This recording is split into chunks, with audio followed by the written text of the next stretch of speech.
நீங்க உங்க வீட்ல சமையலுக்கு கேஸ் சிலிண்டர் யூஸ் பண்றீங்களா? அப்போ கண்டிப்பா இந்த விஷயத்தை நீங்க தெரிஞ்சுக்கணும். கொஞ்சம் கவனமா கேளுங்க. ஏன்னா ஒரு சின்ன விஷயத்தை நீங்க பண்ணலனா உங்க கேஸ் கனெக்ஷனே கட் ஆகிறதுக்கு வாய்ப்பு இருக்கு. ஆமாங்க. அது என்ன விஷயம்? அதை எப்படி சரி செய்யணும்? வாங்க டீடைலா பார்க்கலாம். சரி, முதல் பகுதி முக்கிய அறிவிப்பு. இப்ப பாத்தீங்கன்னா பொதுத்துறை எண்ணெய் நிறுவனங்கள் எல்லாமே சேர்ந்து ஒரு புது ரூல் கொண்டு வந்திருக்காங்க. இது எல்லாருக்குமே ரொம்ப ரொம்ப கட்டாயம். அது என்ன ரூல்னு கேட்டீங்கன்னா KYC அப்டேட் பண்ணணும்னு சொல்லியிருக்காங்க. KYCனா என்ன? அது ஒண்ணு இல்ல, நோ யோர் கஸ்டமர் தான். அதாவது நீங்க தான் உண்மையான வாடிக்கையாளர்ல கன்ஃபார்ம் பண்றதுக்கு தான் இந்த ப்ராசஸ். இது இப்போ எல்லா கேஸ் கனெக்ஷனுக்கும் கட்டாயமாக்கப்பட்டிருக்கு. அடுத்ததா பகுதி 2. இது யாருக்கானது? சரி, இந்த புது ரூல் யாருக்கெல்லாம் பொருந்தும்னு ஒரு கேள்வி வரும் இல்லையா? வாங்க பார்க்கலாம். சிம்பிளா சொல்லணும்னா எல்லாருக்கும் தான். ஆமா, நீங்க கேஸ் சிலிண்டர் வச்சிருக்கீங்கன்னா உங்களுக்கு இந்த ரூல் பொருந்தும். நீங்க சாதாரணமா கனெக்ஷன் வாங்கியிருந்தாலும் சரி, இல்ல அரசாங்கத்தோட ஸ்கீம்ல வாங்கியிருந்தாலும் சரி, எல்லாருமே இதை பண்ணிதான் ஆகணும். குறிப்பா சொல்லணும்னா 2 முக்கியமான குரூப் இருக்காங்க. ஒன்னு பிரதம மந்திரி உஜ்வாலா யோஜனா திட்டத்தின் கீழே வர்றவங்க, இன்னொன்னு மத்த எல்லா பொதுவான பயனர்களும். இவங்க 2 பேருக்குமே மானிய தொகையில பெரிய வித்தியாசம் இருக்கு. ஆனா இந்த ரூல் 2 பேருக்கும் பொதுவானது. இங்க பாருங்க, இந்த சார்ட்ல பார்த்தா உங்களுக்கு நல்லா புரியும். உஜ்வாலா திட்டத்துல வர்றவங்களுக்கு ஒரு சிலிண்டர் வெறும் 550 ரூபாய்க்கு கிடைக்குது. ஆனா மத்தவங்க நாம எல்லாரும் 928 ரூபாய் கொடுத்து வாங்குறோம். பாத்தீங்களா எவ்வளவு பெரிய விலை வித்தியாசம்னு?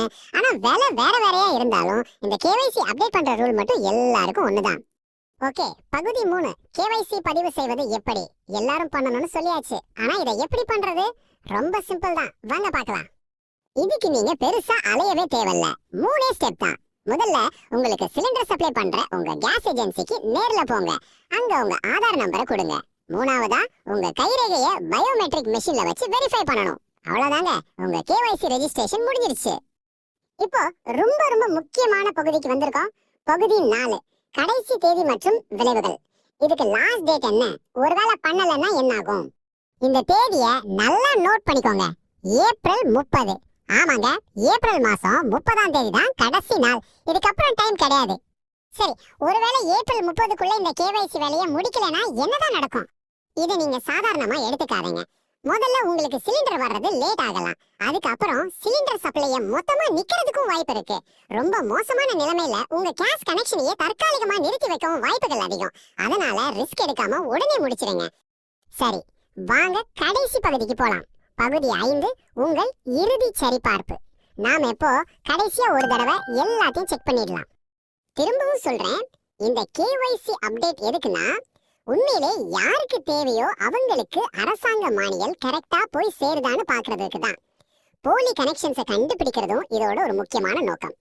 சுருக்கமா சொல்லணும்னா நீங்க யார வேணா இருக்கலாம், எந்த ஸ்கீம்ல வேணா சிலிண்டர் வாங்கி இருக்கலாம். ஆனா உங்க சமையல் கேஸ் சப்ளைல எந்த பிரச்சனையும் வரக்கூடாதுன்னு நினைச்சீங்கன்னா வர்ற ஏப்ரல் 30ஆம் தேதிக்குள்ள உங்க கேஸ் ஏஜென்சிக்கு நேர்ல போய் உங்க கைரேகையை வச்சு KYC அப்டேட்டை முடிச்சிடுங்க.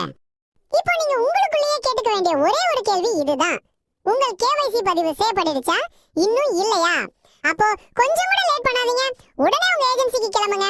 இந்த ரொம்ப முக்கியமான தகவலை உங்க ஃப்ரெண்ட்ஸ், சொந்தக்காரங்கன்னு எல்லாருக்கும் மறக்காம ஷேர் பண்ணுங்க. அவங்களுக்கும் இது ரொம்ப உதவியா இருக்கும்.